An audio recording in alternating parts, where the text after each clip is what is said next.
Hello friends, how are you? Hope you all are doing well.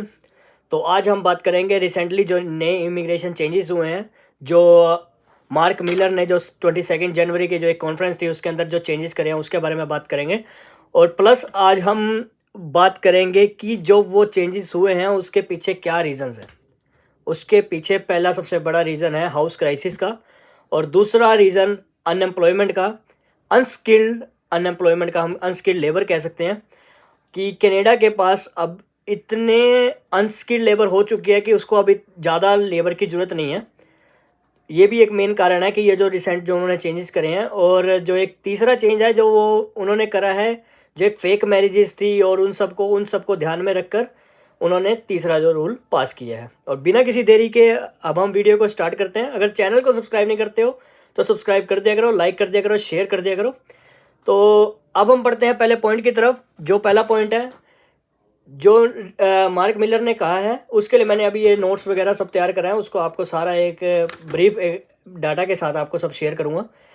उन्होंने capping कर दी है कि जो पहले स्टडी वीज़ा थे वो आ रहे थे अनलिमिटेड, अब वो एक लिमिटेड क्वांटिटी के अंदर आएंगे। कि अभी जो रिसेंटली उन्होंने जो लास्ट ईयर जो उन्होंने स्टडी वीज़ा दिए हैं उसमें 35% कटौती कर दी है। अब वो कट के आएंगे। और अगर मैं डाटा के हिसाब से बात करूं कि कितने जो कैनेडियन गवर्नमेंट है इशू करेगी आने वाले टाइम में, वो है 3,60,000 के करीब। और जो कि 2023 के अंदर इन्होंने इशू करे थे कुछ 6 लाख समथिंग के अराउंड।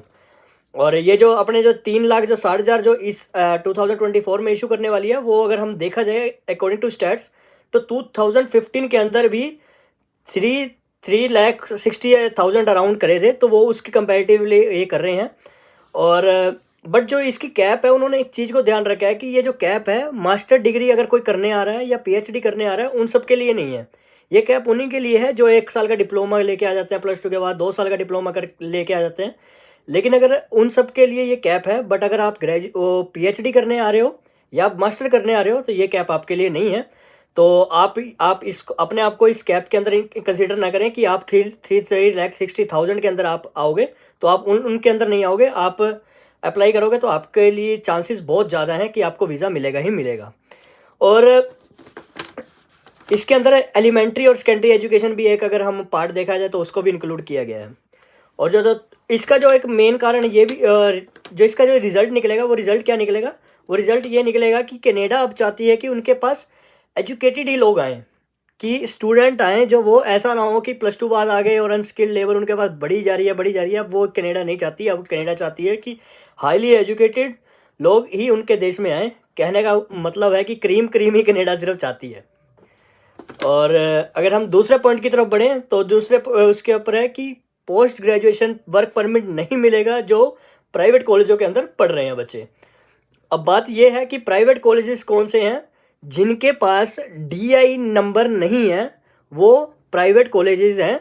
और प्राइवेट कॉलेजेस भी वो जिन्होंने एक लाइसेंस एग्रीमेंट होता है जो पब्लिक कॉलेजेस के साथ किया हुआ था, उन्होंने उस लाइसेंस एग्रीमेंट के अकॉर्डिंग वो एलिजिबल थे कि बच्चों को पढ़ा सकते थे, बच्चों को एक डिग्री दे सकते थे। बट अब गवर्नमेंट ने कह दिया है जो बच्चा उन प्राइवेट कॉलेजों से करेगा जिनके पास लाइसेंस एग्रीमेंट है पब्लिक कॉलेजेस से, वो एलिजिबल नहीं है पोस्ट ग्रेजुएशन वर्क परमिट के लिए।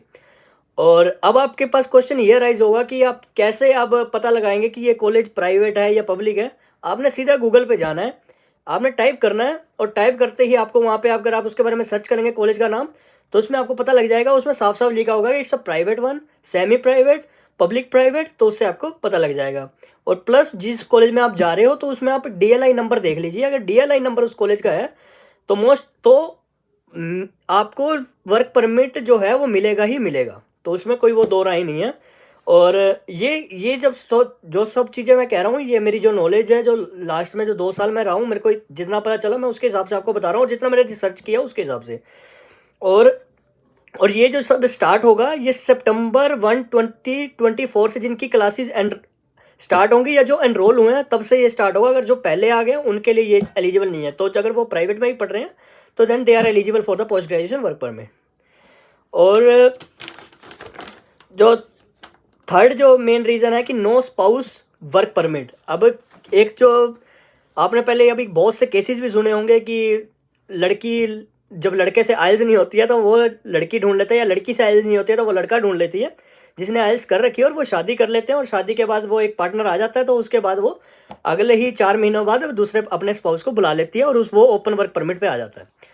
तो अब इस सिचुएशंस के अंदर उन्होंने क्या किया है, उन्होंने ये सिचुएशन बंद कर दी है कि अगर कोई भी अगर आता है तो वो, अगर वो मास्टर डिग्री के अंदर आ रहा है या पीएचडी के अंदर आ रहा है, देन दे आर एलिजिबल, कि उनका स्पाउस एलिजिबल है उस टाइम ओपन वर्क परमिट के लिए। अगर कोई डिप्लोमा के अंदर एक स्पाउस आ रहा है, पढ़ रहा है, और अपने स्पाउस को इनवाइट करना चाहता है, वो इनवाइट कर सकता है, बट ऑन विजिटर वीज़ा उसको वर्क परमिट नहीं मिलेगा अनटिल देन, कि जब तक वो वर्क परमिट पे नहीं आ जाती है जो एक्चुअल में स्टडी कर रही है। तो यही जो मेजर थे, जो 3 जो उन्होंने निकाले हैं। अगर इसके बाद भी अगर आपको कोई डाउट रहता है तो आप कमेंट सेक्शन में पोस्ट कर दीजिए, मेरे से जितना हो सकेगा मैं आपके कमेंट का रिप्लाई करूँगा। और ऐसी ऐसी अच्छी वीडियोस के लिए और इन्फॉर्मेटिव वीडियोस के लिए चैनल के साथ जुड़े रहें, चैनल को लाइक करें, सब्सक्राइब करें। Thank you so much.